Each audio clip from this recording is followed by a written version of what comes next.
there is no direct correlation between cervical manipulation or chiropractic adjustment in the cervical spine and vertebral artery dissection. Most people have some type of dysfunction going on and they don't even know it. And so pain is typically like the last symptom. I don't care who you are. There is no one on earth that will be pain-free from that forever. Like, period. That's not how our bodies are designed. Dr. Tyler, welcome to the Device Girls. Thank you. Thank you for having me. So excited to have you. Thanks for joining. Thank you. He is actually from DFW. He's a chiropractor there in the Plano area, but I'm going to let him kind of introduce himself.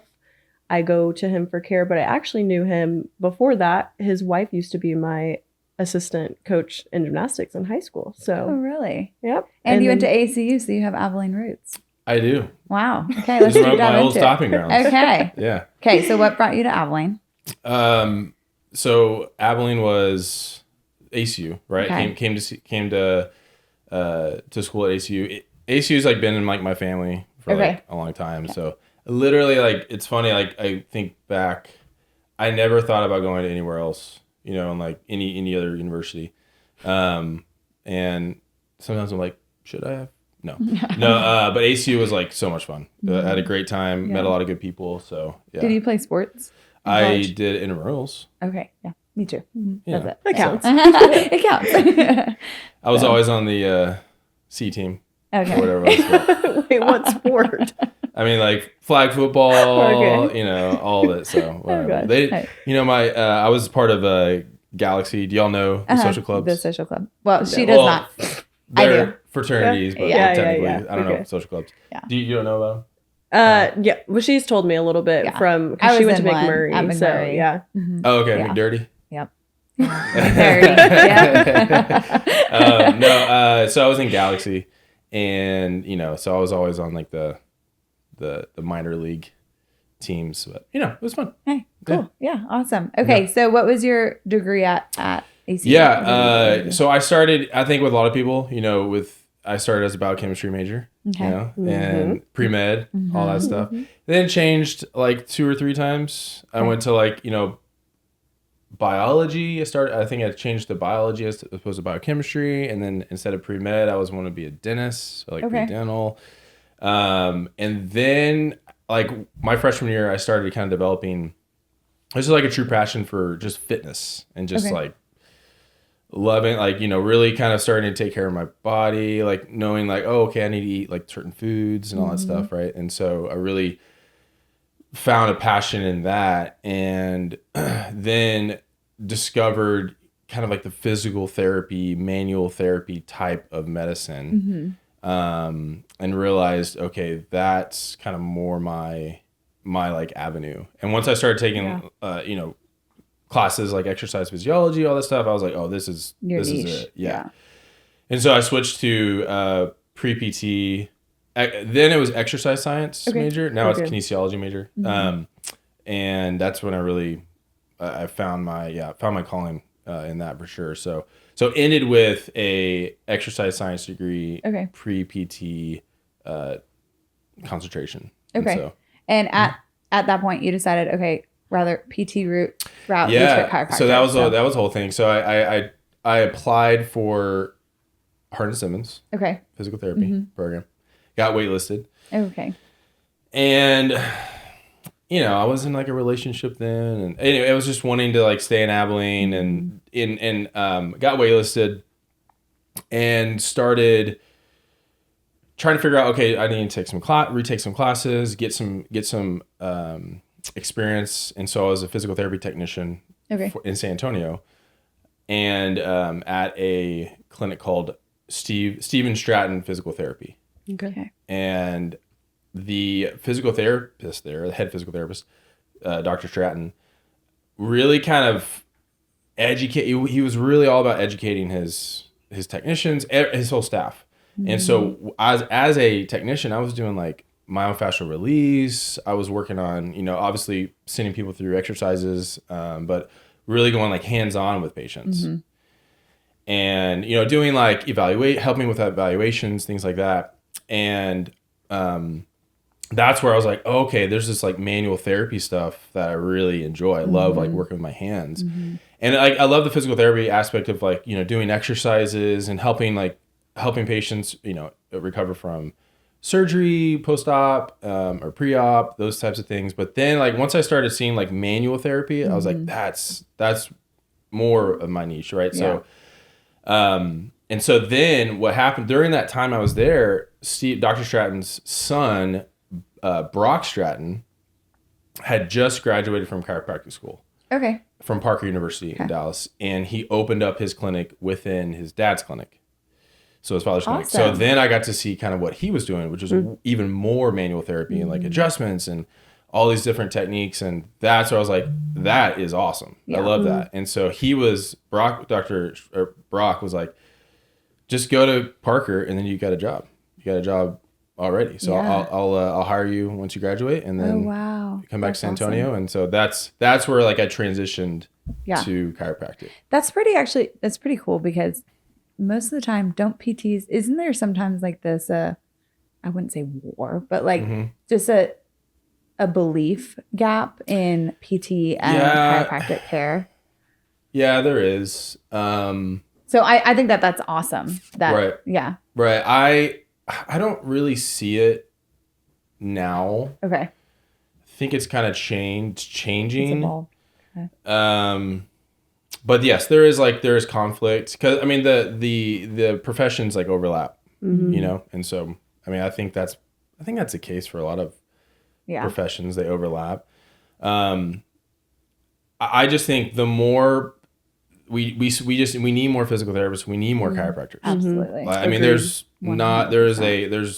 we don't have enough. Yeah. So, and that's where like I've really developed like seeing the, like what you can do. So someone's not a surgical candidate, right? So, what is there to do, right? And there's more ways of treating patients that are developing. Get into even like orthobiologics, right? Like peptides and PRP injections, stem cell. That like field is getting bigger and bigger and bigger. And I think that's a great thing, right? Yeah. So like, I think it's more common now seeing like even non-surgical orthopedists. So people who go to med school and then become specialize in orthopedic medicine, but don't do surgery, right? I think that's becoming more popular as well, and I think that's a great thing. I think surgery is a great profession and for sure needed, and I think it's also a great thing that there's other ways of treating patients without doing surgery. Absolutely. So, yeah, absolutely. But yeah, so. That's kind of how I found my way into chiropractic, and I never thought I would be a chiropractor. Really? I really didn't know much about it, like graduating from undergrad. So I was it just wasn't a thing. And so found myself being a chiropractor. So how long were you at that clinic before transitioning? About 2 years. About 2 years. Oh, sorry. As an associate, 6 years. Okay. Yeah. I was there for 6 years and then transitioned into. So is that like a residency type of, you have to have X amount of training No, hours? so you do have to have training to graduate chiropractic school. But after, there's no post. No, there's nothing like that. Okay. Yeah. I guess it's kind of an unofficial. Okay. Yeah. Well, you get all your training during. Yeah. But studying. I've learned so much after, I think that's with a lot of professions, you learn so much more. Yeah. On the job. So the hands-on and just actually doing it. Same with us. We had no idea what we were getting into. It's like literally drinking through a fire hose every day. I mean, so in school, credit hours, it was between like, I can't remember the exact number. I know it was between 120, 150 credit hours of school. Okay. So I mean, it's a ton of school. Yeah. Right. I mean, you're going 15 weeks at a time, right? So they would trimesters typically at chiropractic schools. So it's 15 weeks on, 2 weeks off, 15 weeks on, 2 weeks off. And at the same time, which is different with chiropractic, is we're studying and taking board exams throughout our school. And so there's 5 different board exams. And so, I mean, it's a lot. It's, again, drinking through a fire hose for sure. So. Yeah. Okay, so when did you start your practice? I started officially November 2024. Okay. And what the name of your practice? It's Reactive Sport and Spine. Reactive Sport and Spine. Tell us a little bit about it. What's the dynamic? What's some of the things that you do in your day-to-day? I classify myself as more of a sports chiropractic clinic. Okay. And that doesn't mean I just work on athletes. It's just the style of treatment that athletes get is what I give to everyone. Okay. Right. So gym pop up to professional athletes. Right. So, I think we're all athletes to some degree. Right. So we can all do, we can all walk. Or, we can all do some type of athletic movements. Right. Yes. And so that really, I think that translates really well into helping people, just general population, getting not only pain free, but just moving and living better, I love the opportunity to be able to help people, right? Help people get out of pain. And I've had a patient recently, said I didn't realize I was in that much pain, and that's a pretty cool thing to hear. So what is your, what type of treatment options do you offer in your clinic and practice? Yeah. So majority of the time, every patient is going to receive adjustments, chiropractic adjustments, right? So depending on, there are some times where I don't adjust people, right? Where I just don't feel like it's necessary. A lot of times with older patients who are very arthritic, especially in the cervical spine, I learned a technique called muscle energy technique, which is a pretty common technique, especially among physical therapists.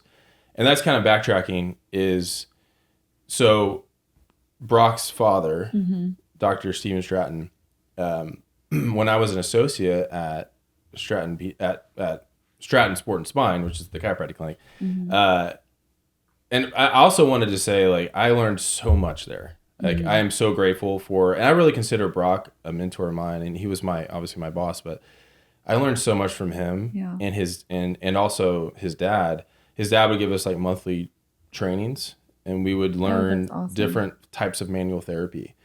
And so his dad has been a physical therapist longer than I've been alive, right? So he knows so much. And so it was such an amazing opportunity to be able to learn from Brock and his father. And that's where I learned a lot of my skills, my manual therapy skills. And one of them, like I was talking about, is muscle energy technique.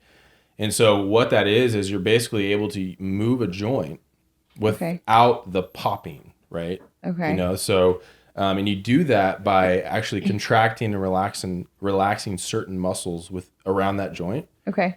And it's very minute, especially in the cervical spine, very small movements, and it's very gentle. It's a very gentle technique.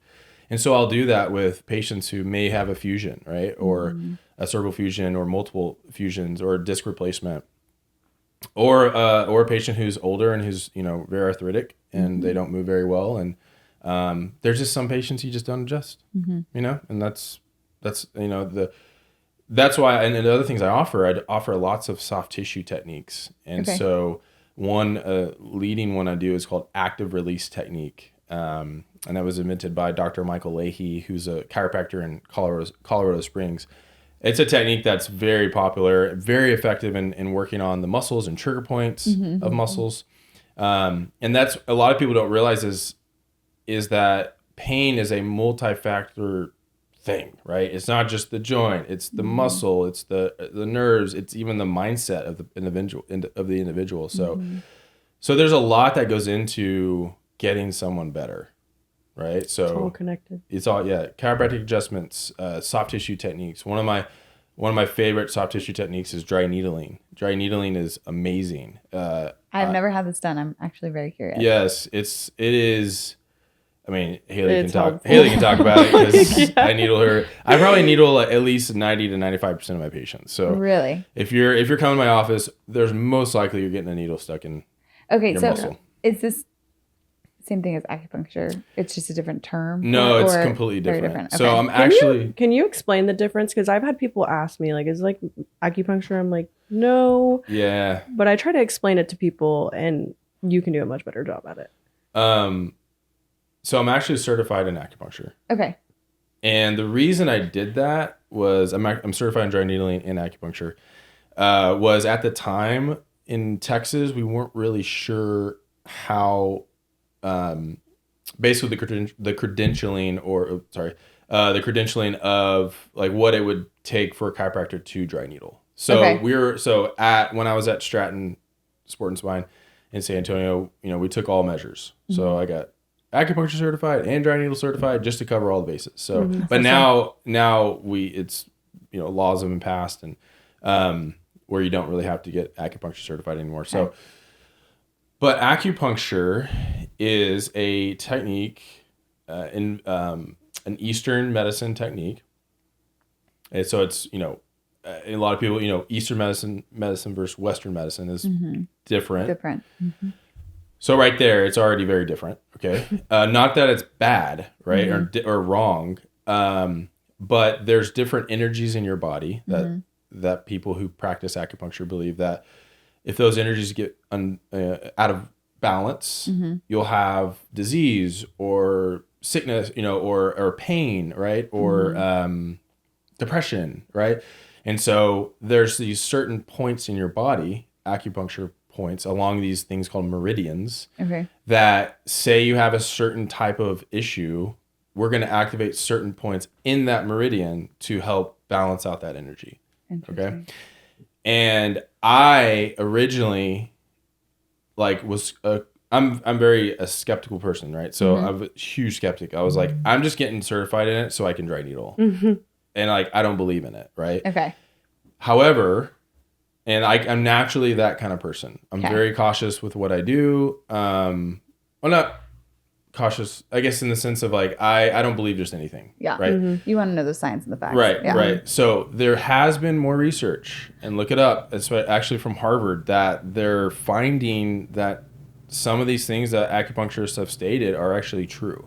Okay. So I mean, and that's where, to me, and I think a lot of us struggle with that is, y'all can talk on this, is a lot of people are closed-minded, you know, and so they think their technique, their thing is the end all be all, right? And that is not the case. And so, I see it with surgeons and it's it's either surgery or nothing, right? And that's not, I'm not saying with every surgeon, but I think we just get so married to this one thing, and we're just that's it. No, but there is you have to be open-minded. Yeah. It's actually interesting you bring that up, because I have some people and surgeons or just other reps that I talk to, I'm going to the chiropractor today or whatever, and they're like, oh, be careful doing that. And I think, back to your point, I think it's very closed-minded. For me, I'm I see results. I feel great after 100%. I go. So I'm going to keep going. Right. But can you touch a little bit on what is everybody's concern or their, I guess, the skepticism around chiropractic care? I think it's important to talk about because it needs to be addressed. Right. I think, okay, so one of the biggest fears people have is getting your neck adjusted, right? And then having what we call a vertebral artery dissection, which causes a stroke. So if you look at the research, there is no direct correlation between cervical manipulation or chiropractic adjustment in the cervical spine and vertebral artery dissection. Okay. There's so you cannot say that this caused that. You just can't, right? There's not research that shows that. There's in the cases that it has happened, there's typically underlying factors. Yeah. One thing is a lot of people come into a chiropractic office dealing with neck pain or headaches, and they're already having a stroke. They're already having the issue, right? And they think it's it's my muscle. It's my neck hurting, right? A muscle or joint. So that's where a chiropractor needs to, and we're trained to determine hey, are you a chiropractic? Are you one of my patients, or do I need to refer you out? And this happened to me my first year of practice. It wasn't a vertebral artery dissection, but I had a patient come in and was exhibiting very odd symptoms. They had, bilateral upper and lower extremity numbness and tingling. And they thought it was like, oh, it's my back, it's my neck. And I did my proper examination, like what we're taught, right, in school. And I said, I'm not touching you. Go to the ER. He went to the ER that day and didn't leave for 6 weeks after that. Oh, wow. So he was diagnosed with Guillain-Barré syndrome, right? So which is and he actually had a flu shot just recently. So which is a complication that can arise from getting flu shots. So I mean, wow. But that can also happen without vaccines or a flu shot. So yeah, it all really comes down to, in my opinion, how are your examination skills, and you have to be. You have to be like on point you have to be on every patient, and so, or you're gonna miss something, right? And there was a case or something that was going around social media. I think we may have talked about this, but back in like 2015, a guy is now like paralyzed, and he went to a chiropractor for, I think, neck pain or something. He got adjusted and then like started exhibiting symptoms and was again immediately referred to the ER. And the ER docs didn't catch what was going on.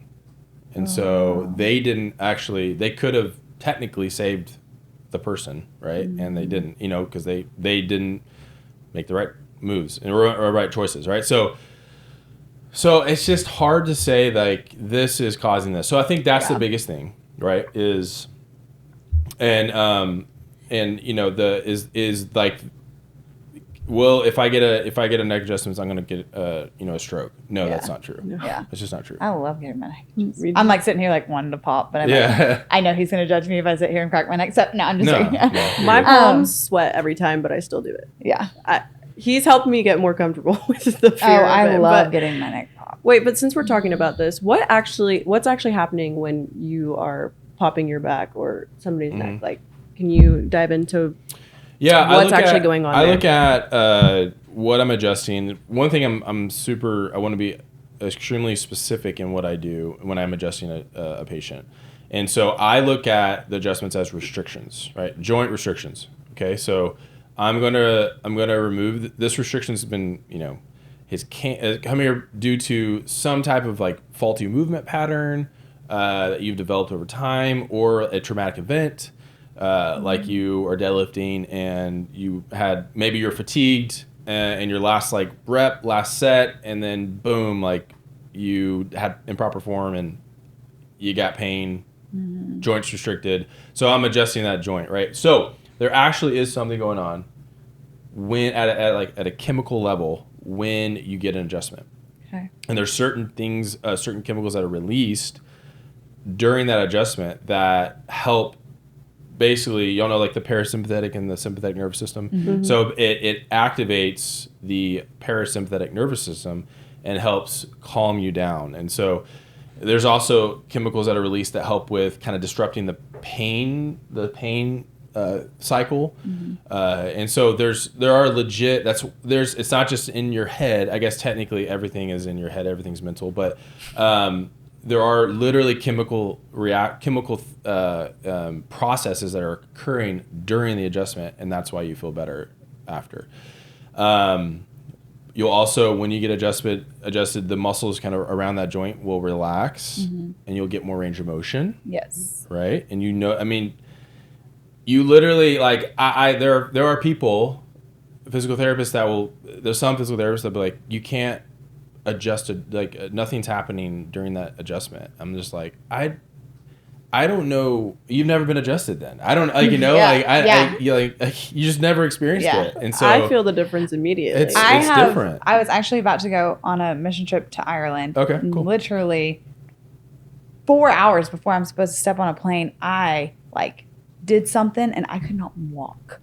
And I'm thinking, now I'm about to have to get on a 13, 14 hour flight. Absolutely not. Yeah, that's not going to be fun. And so I went to the chiropractor because, it was like, I've got to fix this. I cannot walk. And it's immediate release. And like my thing is immediate release. I mean, is that placebo? I don't think so. Yeah. Like, there's no way.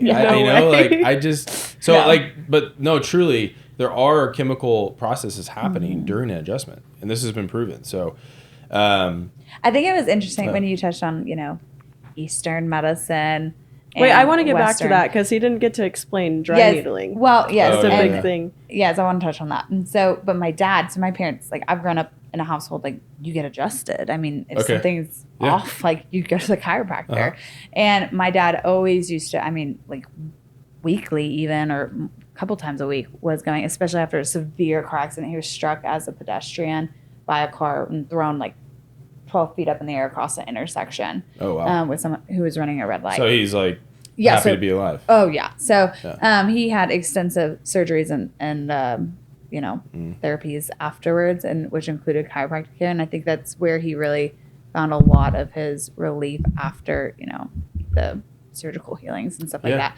And he did acupuncture a lot, but all of my family's from like Boston area, and everybody's migrated down to Texas. But so it's interesting hearing that. And I don't think he's ever been dry needled. Actually, and so I'm really curious. I've never had dry needling. And again, I'm not, and I want to make sure, like, I'm not talking against acupuncturists. Oh, yeah, I think, again, I've learned, I have been different closed-minded. techniques. I have been closed-minded, but now that's like a constant thing I'm working on, is being more open-minded.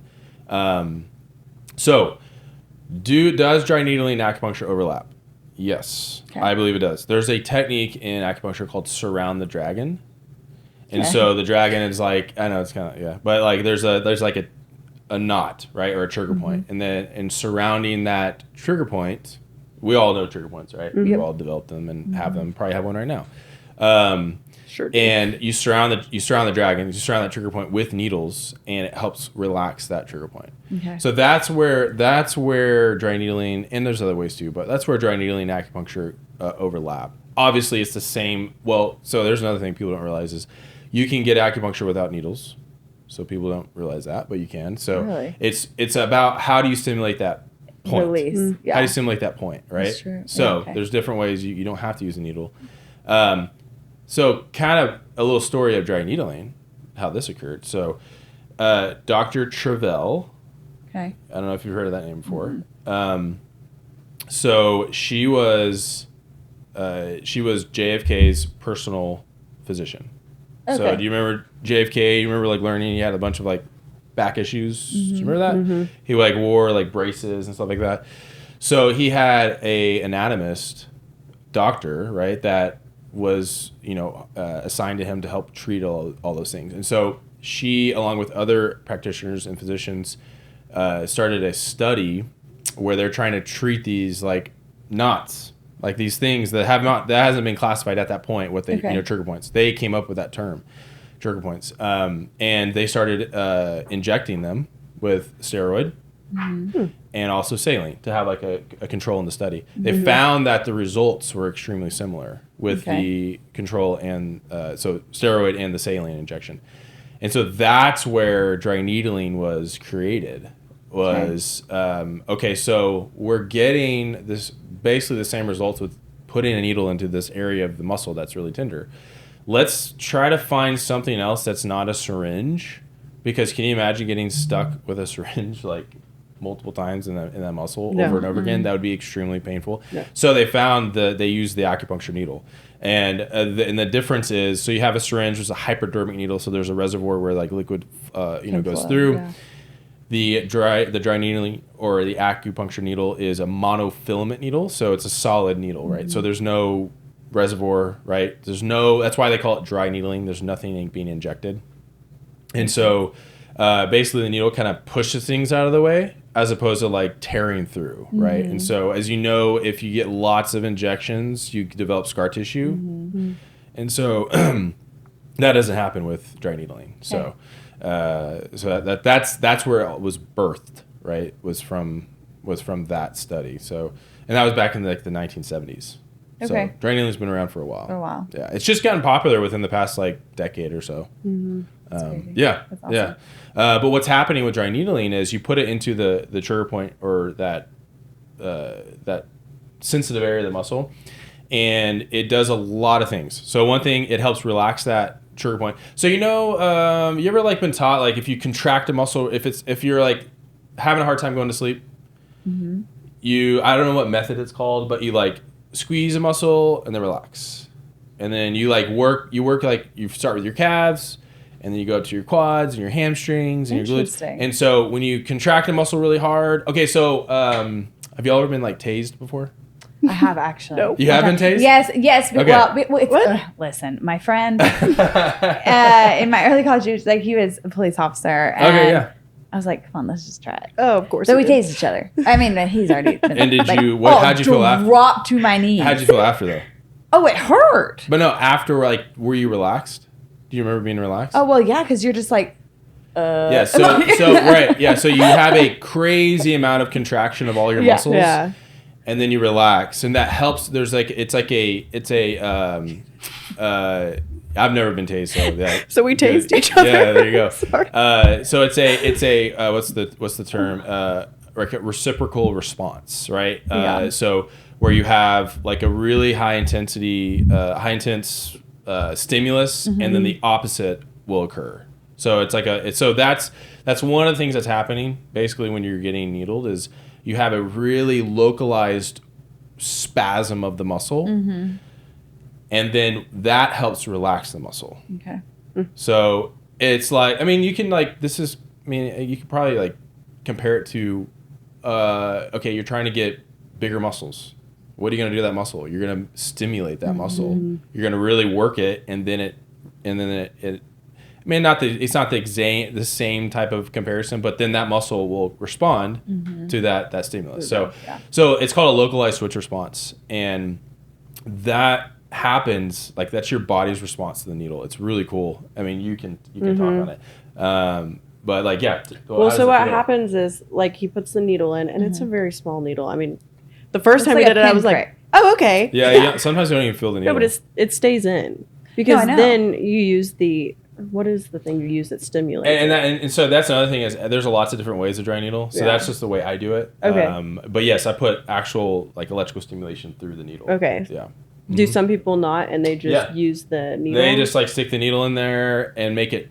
And the whole point of dry needling is you want that twitch response. Yeah. If you're not getting that twitch response, typically you're not getting as much as from it. I should have brought some needles. Should have needled you right here on the spot. Oh my gosh. On the spot. I would have seriously loved that. You really? Oh yeah. Yeah. Oh, I should have done that. Dang. No, but every time I go and I get what? That would have been so cool. I know. Every time I go get dry needled, I immediately feel better because my back. It's all muscular, thankfully, but I have a lot of like bad trigger points in my back. So between that and the adjustments, I think it's super helpful. Yeah. But see, I've been to chiropractors in the past where they didn't do some of these things. It was literally like an adjustment. And not to dog on these people, but I mean, I just think like his approach, I appreciate because it's a lot different than what I've had in the past. Of like, hey, I'm just gonna adjust you real quick, go sit on this heating pad, and like you're done. Whereas like I like that he takes the time to dry needle and do other techniques, but he also takes the time to help explain a lot of things to me. Also explain like, for instance, a lot of my back problems come from like my hip flexors. I never thought about it that way before of like, but everything is connected. I mean, I took anatomy courses. I know this. You would think I would just think about it, but I don't. So anyway. So I am curious because I once went to a chiropractor who I do not go to anymore, but because when I would go in, and I'm curious to your approach on this, with everything being connected, when you do dry needling, I'm assuming, do you do an adjustment first? Or just kind of depending on the situation? So I would go to this chiropractor and like, first of all, he always did x-rays. But he would only work a section of like a small section of my back and manually manipulate, no sort of other treatment.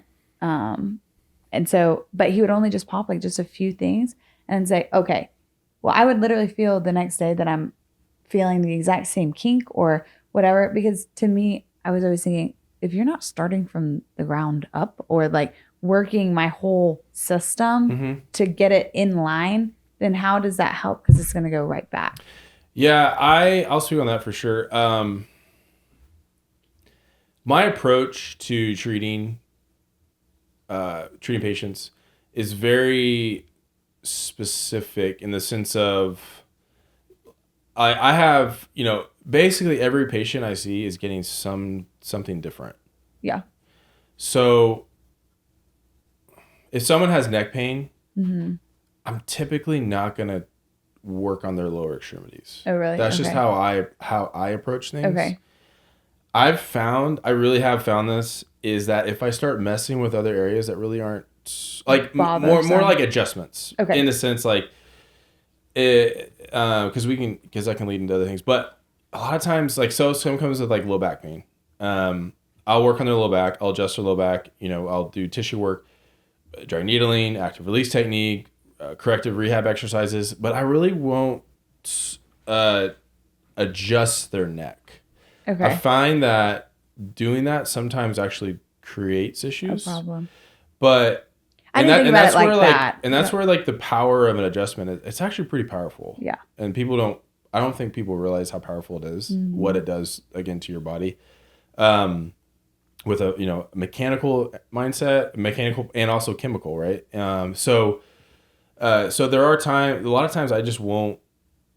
I could do tissue work on muscles, things like that. But if something's like coming in with neck pain, I'm not going to typically like adjust their neck. Don't fix something that's not broken. Yeah. But however, I that's also that like kind of leads into something else where, I mean, I've had so many patients come in low back pain or even neck pain, and they haven't had pain in ever, and then all of a sudden like they just do one thing and boom, they have pain. Like, I've been doing the same thing over and over again without any pain, and then I do that same thing and now I have pain. What's up, right? And so that's where the body is it is a wonderful compensating machine. So we compensate all the time when we're moving. So and you might not have pain then, but you will have pain eventually, due to lack of whatever that is, mobility, a lack of strength, or a combination of both, which typically that's the case. And so I typically don't have patients come in just for an adjustment. That's just not my population. They're always getting something other, again, like tissue work, right? So like they're getting other areas of the body worked on as well. So not just the joint, but also the muscle surrounding it, right? And so at times, yes, sometimes I'm just like, I just need an adjustment. Like my neck, I just need an adjustment. But I know my body, pretty well. And so I know what I need, right? Kind of thing. So for people who don't know their body and who don't know what they need, right? What would you say? Yeah, I mean, that's a good, I would say get seen by someone who's good at what they do. Good at what they do, exactly. And there's that too. Is like you'll go to. I mean, is every dentist a wonderful dentist? No. Well, you can go to like 3 different dentists and have 3 different. One says have cavities and one says don't. I mean, right? So the same with like family practitioners, right? Yep. So and the same with chiropractors. I think everyone goes to. Maybe I'm just trying to give people the benefit of the doubt, but I think everyone goes to chiropractic school, goes to medical school to help people. Right? Yes. That's the whole point. Absolutely. Right? So I think we're all trying to help people, right? We're all trying to get people better. That's the whole point of the profession, right? And so are some people better at it than others? Yes. And that's okay, right? So. But it's like that in every single industry. Yeah, so. That's true. Right. I mean, is there just one, is every back surgeon the best? No. I mean, do y'all remember that? Was it Dr. Death? Yes. Right? Yeah. Did y'all talk about him? Oh, yeah. Well, our professor, Rick, he was in a case with him one time. What do you mean a case? Like a surgical case. He was a rep. Oh, and he was in a case with Dr. Death one time. I know a lot of surgeons in DFW that worked with him. Isn't he? I believe so. I know he's in prison. Or he was in prison. I thought he committed suicide. Am I wrong? I don't know. I've even spoken with some guys that like had to testify in court against him. Yeah. which is crazy. What he did was awful. Yeah, that was. But it goes to show, I mean, and then not only that, I mean, yes, you hope everybody's in it in their careers and especially of healing and caring for patients for the right reasons. But I think some surgeons, some practitioners, just like you said, they have this mindset of very closed-minded mindset where there's not adoption to new technique and new technology. And it just, And And so I think you want to find those- the ones that I feel like are progressive Right. that way. Yeah. And I think, I mean, naturally those people just get weeded out, you know, and maybe just not in the right field. Not that they're a bad person or anything, you know, they're just not in the right field, right career, right? So, because I mean, if you can't help people, you're not gonna, people aren't gonna come see you. Yeah. So then but yeah. So I have a question Yeah, with go that for it. being said. So you had mentioned this topic to me and wanted to talk on it. So why should someone who is not experiencing pain get evaluated? Most people have some type of dysfunction going on and they don't even know it. And so pain is typically like the last symptom. That's typically the case, right? So pain is the last symptom. If you sit at a desk 8+ hours a day, but then you also drive in a car where you're sitting to that job, and then you drive back to your house, and then you go and sit and eat, and then sit and watch Netflix, that is really bad for you. That's really bad for you. Okay? That's going to cause I don't care who you are. There is no one on earth that will be pain-free from that forever. Like, period. That's not how our bodies are designed. Or literally our skeletons. So, you know, like these like bones in the butt right here, you know what we're always called? Those are called our sit bones. The coccyx? No, like it's the ischial tuberosity. Okay. Yep. That's On your literal butt. Yeah. Oh, okay. So we call it like, oh, it's our sit bone. No, those aren't our sit bones. Those are attachments for muscles, right? Big muscles, right? So we can sit. Yes, that is okay. Sitting's okay. But that's not what we're supposed to do all day. Yeah. Right? I mean, when you start sitting all day, your body literally changes to where it changes to a seated posture. So so now you're better at really sitting than like standing and moving, right? And so if someone has adapted, because your body it's called the Wolff's Law. It's a biomechanical law where basically your tissues adapt to the environment they're in, right? And so if you sit all day, right? And people don't think about that, like, oh yeah, I sit when I drive, and I sit when I eat, and I sit when I watch, right? And I sit at work. I might be sitting like, I don't know, 20 hours a day, right? I mean, or not 20 hours, but a lot, right? And that adds up. And so our tissues start adapting to that posture. And so then when we go and work out for an hour a day, right? And we've been sitting throughout the entire week, we get hurt because now we're asking our body to do things that our tissues aren't ready for, right? And so to answer your question, right, is that's if you're a human in the Western world, you need to get checked, right? And just at least one visit, go get checked by someone who's a movement professional, whether that's a chiropractor, physical therapist, right? There's other types of professions that do a great job at that. Hey, I'm lacking, internal rotation in my right hip. I've got 10 degrees. I really need 35 degrees. Okay, what are some ways I can work on that, right? Yeah. And I mean, that's just an example, right? So, and then you could prevent things from happening in the future. But then it also starts the whole process of okay, maybe I shouldn't sit all day. Yeah.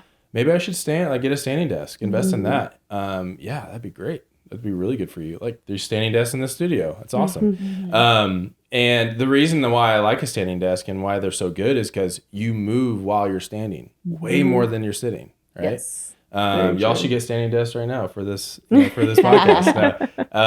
But that's the cool thing is you move more without even realizing it. Yeah. And so that, people talk about, I need perfect posture, right? I need to sit up nice and tall. No, that's not the case. You need a posture that's constantly moving. That's really what you want. So a posture that's upright always and just like a statue, that's not good either. So you want something where you're moving and you're using all your joints to the full capability. And that's going to get you pain-free for a long time. So, yeah. What are some of the biggest misconceptions with posture or alignment, or what do people get wrong about posture? Yeah, I mean, gosh, I've been really kind of going, trying to figure that stuff out. Just there's not such thing again as a perfect posture. Yeah.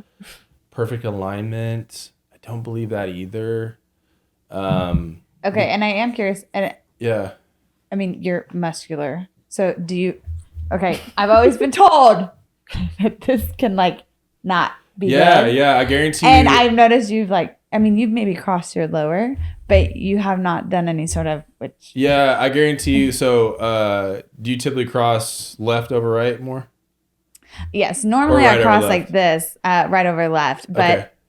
sometimes that starts to hurt on my hip, Mhm. and so then Then you switch, I'm like, which okay. is good. And that's your body telling you, like, hey, I don't need to be in a one position for a long Yeah. period of time, right? So a doctor. So a lot of the stuff I really like to follow Dr. Kelly Starrett. He's a physical therapist that has really kind of transformed physical therapy and just like the whole movement specialist careers, right? He talks about, hey, if you're watching TV, right, at night, right, sit on the ground for 20 minutes while watching TV. Just sit on the ground. Okay. And what you will do is you will naturally start moving in different directions, different positions, and you're not even realizing it, but you're stretching. And because your body's like, okay, I'm kind of uncomfortable here. Let's Yeah. change positions. Boom. So then you're like at a 90-90 hip stretch, right? Oh, then be and then you're something like on the left. And then you switch to the, and then you're like long sit. And then, and that's all. And then maybe you go on your stomach and you kind of go into like a kind of a sphinx position.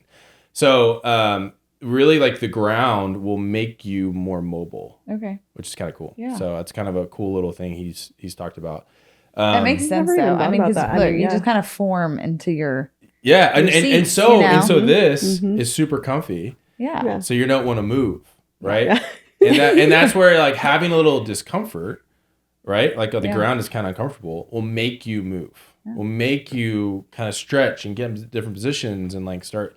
And so like that's a great way to. So Yeah. was it Atomic Habits? I haven't actually read that book. Yeah, but James Clear. habit stacking. Yeah. Right. So you're getting to chill while watching like a show, which is cool, good for like your, parasympathetic nervous system. You're kind of reducing like stress. That's some people like to, just chill out after a busy day. Do that. Great.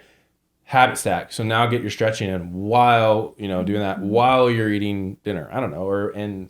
So there's just, it's a great way to habit stack and get It's something else awesome. in. My mom will be so proud to find out she's doing wonderful habit stacking because Yeah. almost every night she'll fold a little laundry, like she'll vacuum, but she'll fold a little laundry while she sits and watches her one show. And, Perfect. But On she the sits floor? on the floor. Mm-hmm. Okay, cool. And She probably moves yeah, a lot. yeah. I Oh, bet yeah. she does. Yeah. So Gosh, I should start doing that. Except I don't have any carpet. It's all yeah, see, she has hardwood floor. carpet. Yeah, Well, it's well. great because then you'll be I'm moving really even more. Yeah. uncomfortable. Yeah. Yeah. So posture, right? So yeah, alignment. I really find it hard you can't really prove that there's like proper alignment. So for instance, okay, so you're a baseball player or a softball player, or you're an overhead athlete, right? So you're throwing football, or volleyball, right? Did y'all play volleyball? I mean, you're a gymnast, so there's gonna be things that your body's going to adapt to that sport that's good for you. So if you're say right hand dominant and you play baseball, your right shoulder is going to be lower than your left shoulder, and that's due to good adaptations because of how you're throwing. If you fix that, quote unquote, fix it, you're actually putting that player basically in harm's way. They're going to hurt their shoulder now Interesting. because their bodies kind of actually adapt. So some adaptations are really good. Oh, I didn't think about it like Yeah. that. So some adaptations are really good. So yes. Oh, my right shoulder's lower than my left. Let's keep it that way. Yeah. Let's keep it that way. That's a good thing, right? Now, if you're having pain in that shoulder, okay, let's figure out what's going on. It might not even be that your right shoulder that's not due to that. That's not causing the pain.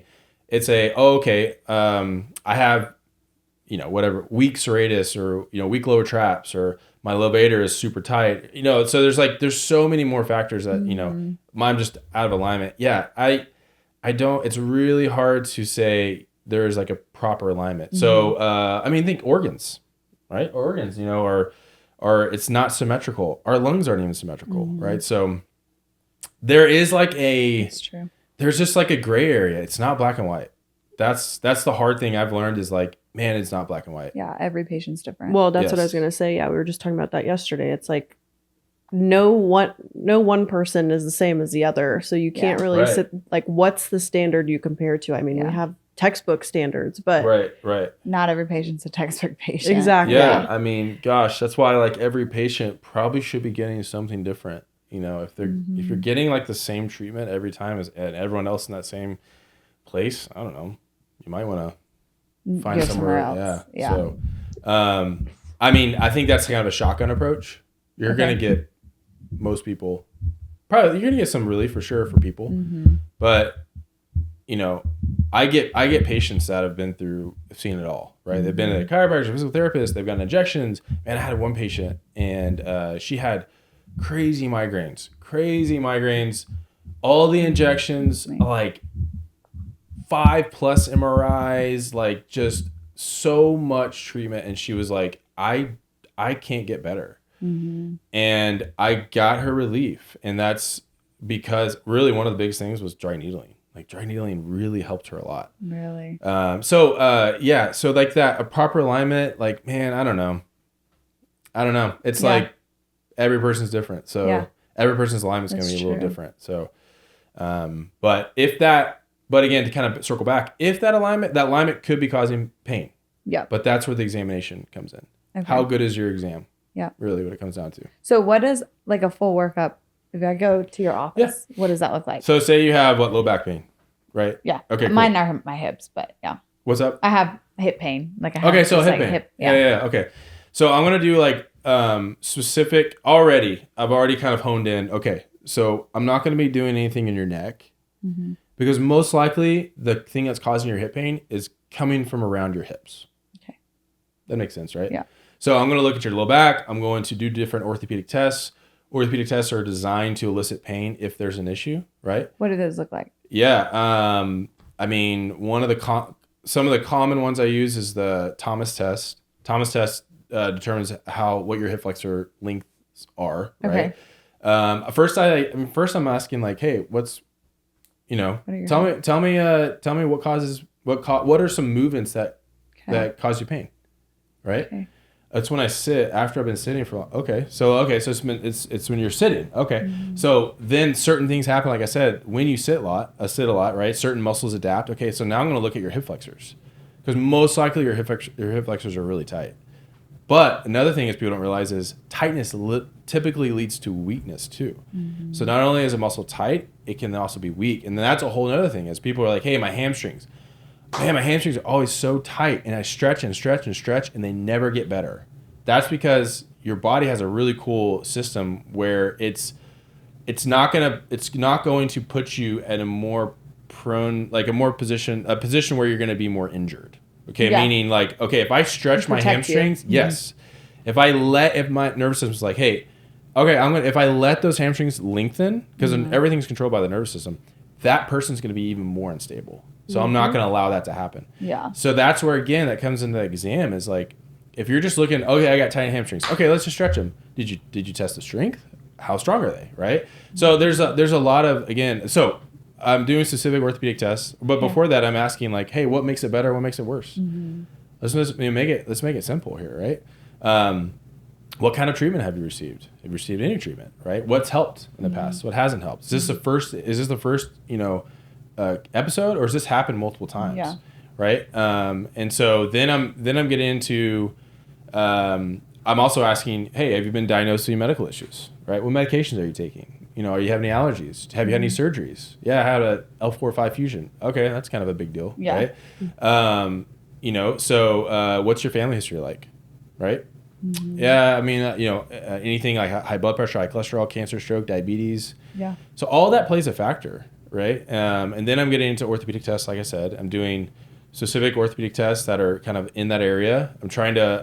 I do multiple tests that will lead me to other tests. Right. So kind of like, does that make sense? Yes. And then I'm doing, a neurological exam where I'm like, hey, how are your reflexes? Right.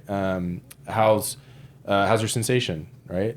I can't feel my, when you put the not the reflex hammer, but when you test my sensation between my big toe, I don't feel anything. Oh, that's actually that's a big deal, right? That could be cervical or not cervical, but lumbar radiculopathy, right? I'm doing muscle testing, right? So say you have a nerve issue, which is like I try to rule out the big things.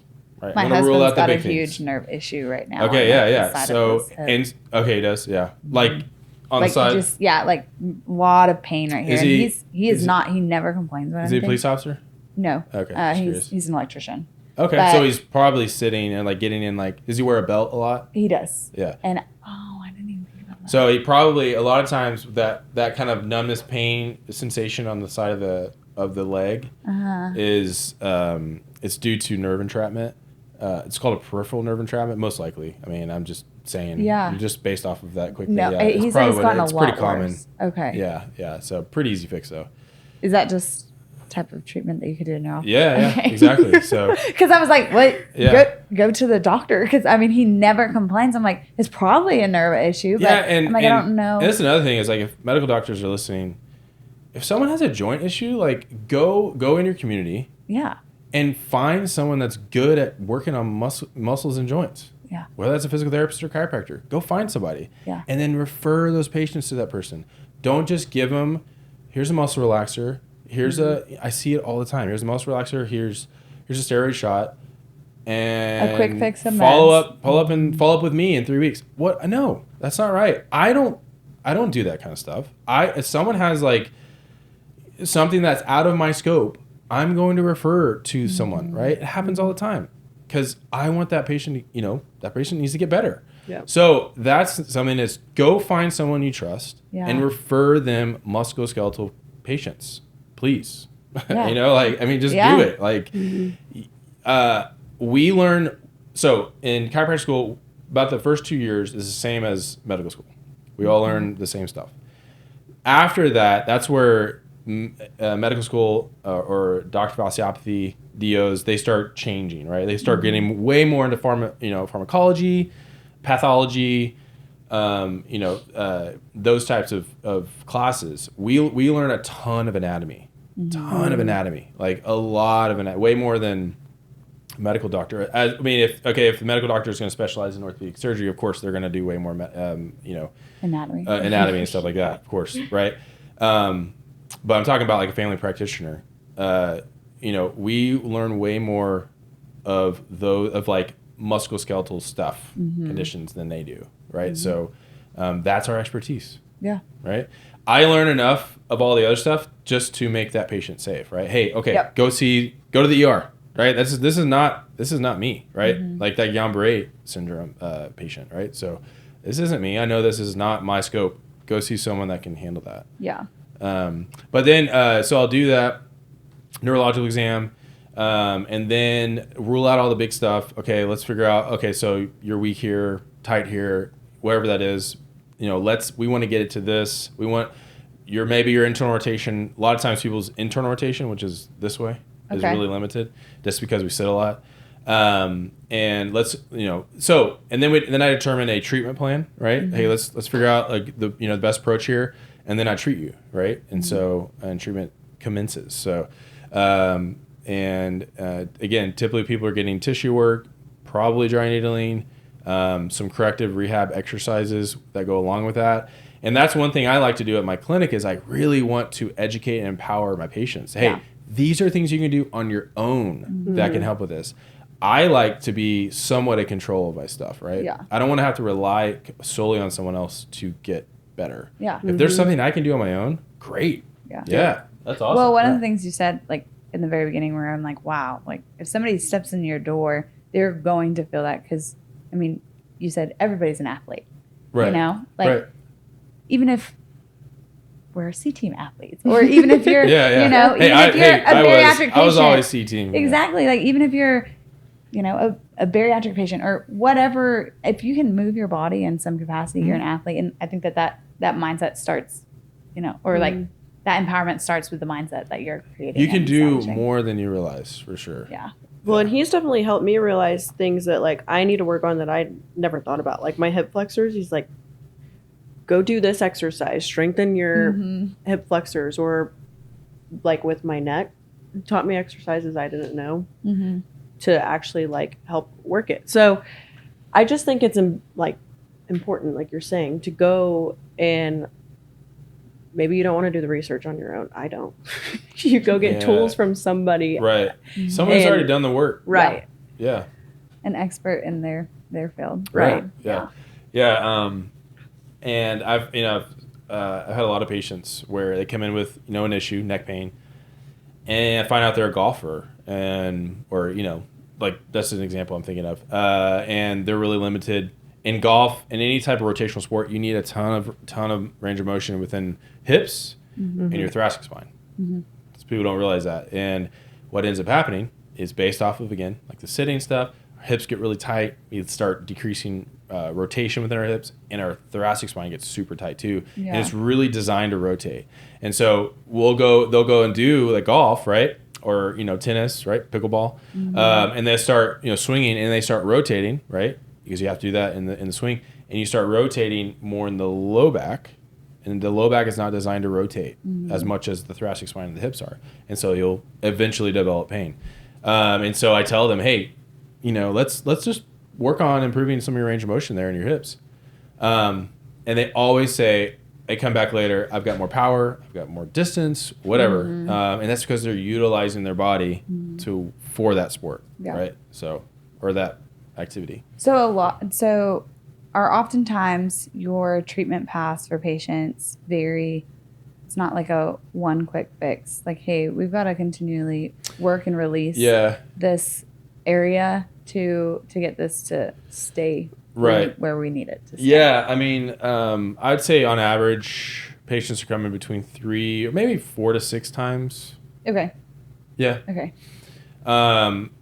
And my whole big thing is like, hey, let's change stuff. Change your habits. Let's change stuff, right? And that's going to help you a lot. Yeah. It's going to help you a lot.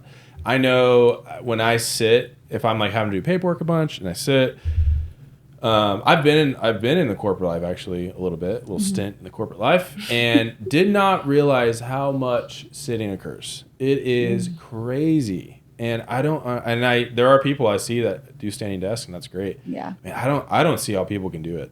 I really don't, because I start hurting my neck, my back. It's just like.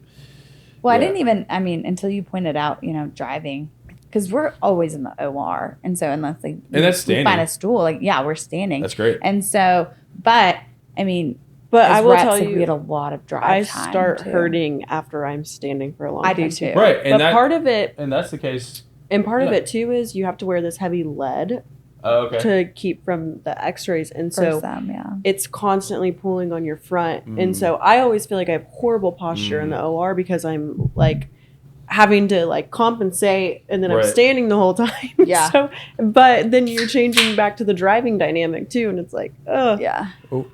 So. Yeah, I mean, some like ortho surgeons, who wear the huge headsets. I mean, they have the light gear. Those things are like 2 pounds, and they're like this, over a patient. Yeah. Plus, like just hammering and then having to wear lead. Golly, like if they're not regular chiropractic patients. Well, they really need to be strength training. A ton. Yeah. Like dentists, I know dentists deal with a lot of like neck issues because they're looking down, and they're also sitting a bunch, right? Yeah, and that's where so some things you can't change, but there are always things you can change. Yes, right. Absolutely. So always, right. And it's not easy. I mean, I'm not perfect by any means. I need to get my butt out of bed in the morning and work out, and I don't. It's just really hard. I really struggle with that. I really do. And Sarah? I know. Because Yeah, but I don't look like I go to the gym every day. He looks like he goes to the gym every day. People would know that you don't go to the gym every day. People know I don't go to the gym. Yeah. I mean, it's just I have 2 kids, two crazy boys that I love, and they're awesome. And my wife and I both work full time, and so we're super busy, right? Yeah. But I mean, so I'm not perfect. I'm not perfect by any means. So I'm, but we got to change stuff. Yeah. Got to change stuff. So, Yeah. Yeah. Basically, is this Total BS Chiropractic Edition. So once you start going, you can't stop. Fact or fiction? Like your patients. Once you start going, you can't stop. That's false. The thing with that is like a lot of times people feel better, right? And again, I'm all about educating and empowering patients. Like, hey, here's these different mobility exercises you can do. Mm-hmm. But sometimes we just don't do that stuff. And we're like, okay, Kim, come fix me again, right? And I get that. I mean, eventually you learn your lesson and then you will do it, right? Yep. Like, I'm talking to myself. But it's like, do you want to feel better? I don't know. Like, so you don't have to, like, a patient, once you get adjusted or worked on, doesn't mean you have to go back. You know, like, okay, so I used to work at a chiropractic clinic where I had 3 other chiropractors in the same office, same clinic. I would get worked on like every week. It was awesome. And the people I worked with might have gotten annoyed with me because all that stuff. I like, please work on me or please adjust me. But then once I opened my own place, I didn't like get worked on for like over a year, you know? And so that really forced me to really start doing, okay, I need to work on my exercises and do the stuff that I always preach to my patients, right? So no, I don't think you have to. No, I don't think you necessarily need per se someone to help you feel better. I mean, there are times where you do need help for sure. There's a lot of things you can do on your own. And that's what one thing Dr. Kelly Starrett preaches is like, man, there's so many different mobility stuff that you can do. I mean, the great resource is Becoming a Supple Leopard. Have you all heard of that book? No. So it was released like over 10 years ago, but it's like an encyclopedia of like mobility exercises. What's it called? Like Becoming a Supple Leopard. Supple Leopard. Yeah, it's pretty legit. I would recommend everyone get a copy. I mean, it's like a textbook, right? About like, hey, here's how to like squat. Here's how to squat, really? Right? But then it gets into like, hey, here's great. Okay, you have pain in your elbow. Here's some really good exercises you can do on your own that will help with this. But no, I think that's false. I understand what you're saying is like, once I get adjusted now I have to keep going back and back and back. No, I don't think that's the case. Okay. My whole goal is to like not have patients come back, right? Which is kind of weird. Yeah. It's like not a good business plan. Yeah. So definitely not the best model. Yeah, but I'm also not a good patient for that either because I go twice a month. Yeah. So good. But like I'm all about trying to, hey, what can I teach you to get you better? You know, so. Yeah. But that's the point of it all. That's why you do it. Yes. You want to make your patients better. Right. Yes. And you just get new patients. Okay. So I think you still kind a good business plan. Yeah. Does that kind of make sense? I don't know. Yes. Yeah. We kind of answer some of these other ones. Yes. Okay. Let's go to the rapid fire. The most overrated stretch. Oh, most overrated stretch. The arm circles. I don't know. Most overrated stretch. Come on, I know you have some strong opinions. I mean, it just. I feel like everyone's like. Someone's got back pain. I stretch. Like, what'd you do? I just bend over. Touch my toes.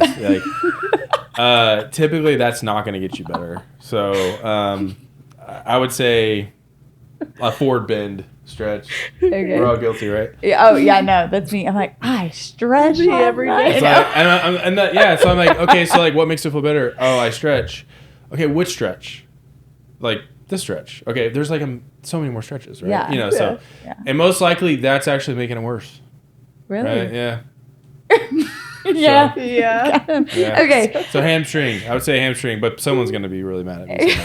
Okay. What do you wish every desk worker would stop doing? Sitting. Yeah. Get a standing desk. Yeah. And no. What my favorite thing is, everyone's like, yeah, I have a standing desk.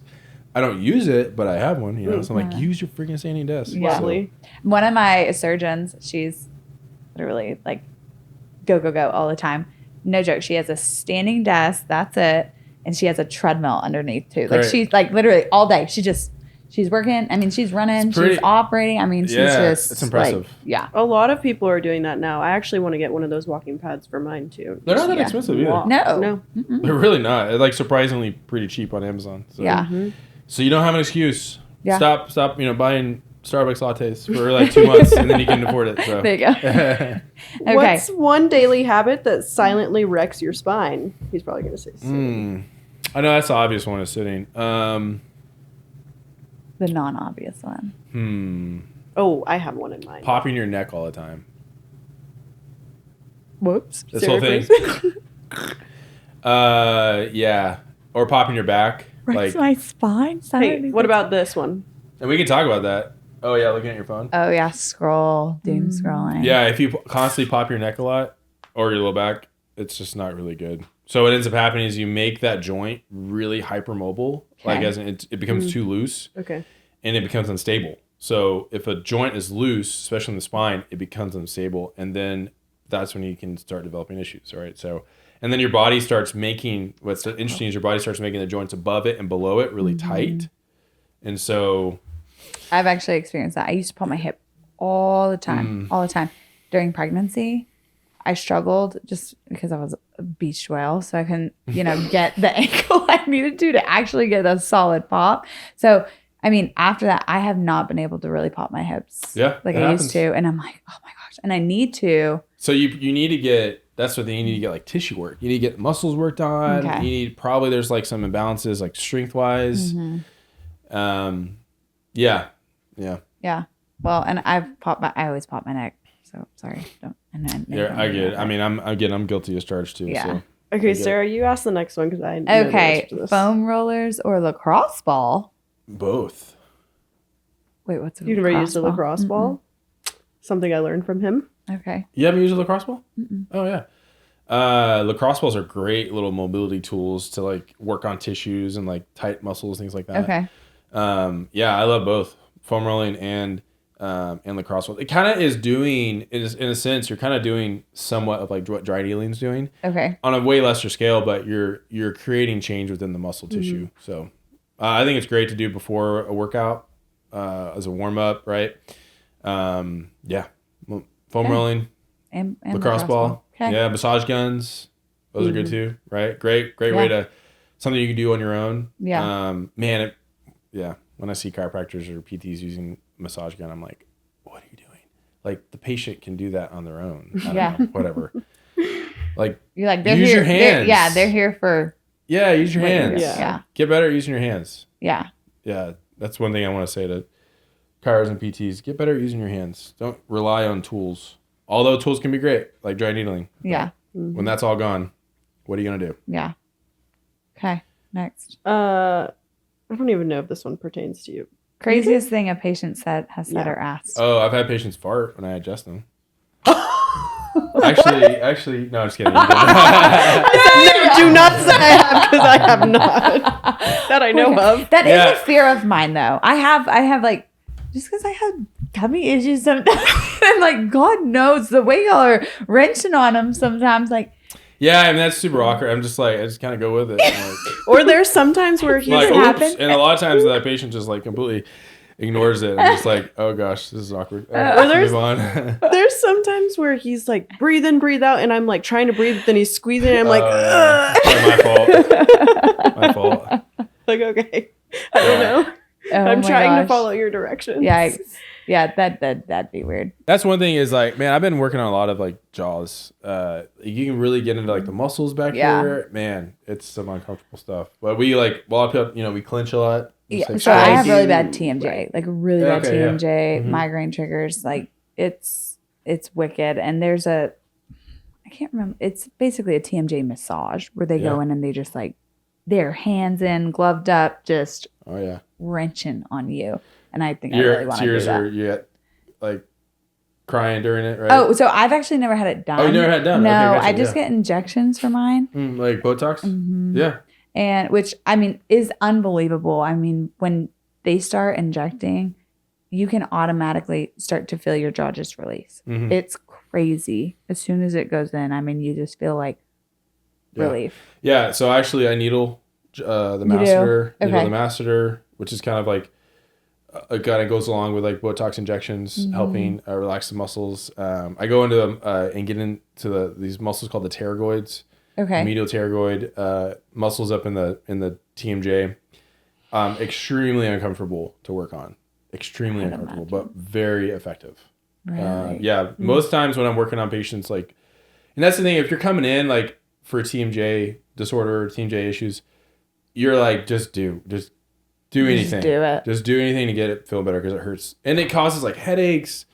There's one muscle here that a lot of people don't work on. It's called the SEM. Have I worked on that on you before? Sternocleidomastoid? SEM? Anyway, it's a muscle in the front right here. Okay. And yes, you have. You have two of them right here. They help rotate your head and also help you flex, like looking down. Interesting. And help stabilize kind of the guide wires of the neck. But they cause so many migraines. Like if you have pain like in your ears or in the base of your skull. Really? Yeah. A lot of people's migraines are coming from these muscles right here, and because of the sitting we do. So when you like lean forward and sit, the muscle gets shortened. It's called forward head posture. That muscle gets shortened and gets tight and then weak, and then just develops all kinds of trigger points in it. Wow. Yeah. So if you ever, man, and that's another thing that's super painful is getting these worked on. It is so painful but so effective. So worth it. Yeah, it's good stuff. Done it to me before. It hurts. Dang. Yeah, and actually needling those muscles is not bad. Really? Yeah, it's really not bad. People think it's gonna be really bad. It's really not. Okay. But if you have a lot of like migraines, headaches, it's a good one to get worked on. Okay. So, yeah. Well, I personally, and I don't know if you'd be open to this, but maybe I take a trip to Dallas and we come in and do like a vlog style episode that'd be fun. of an adjustment and treatment. Because I definitely would love to try that, the TMJ, for Yeah. sure. Let's do For it. sure. I know. I mean, you need will it. have And then my tears little though. hips. Okay, that's okay. You can make me cry on camera. It's Okay. fine. But Just saying. yeah, okay. Yeah. I was about to say, I need think him to it'd do that be, to mine too. Yeah. Clench all the time. Really beneficial. Yeah, we clench a lot, right? Just Yes.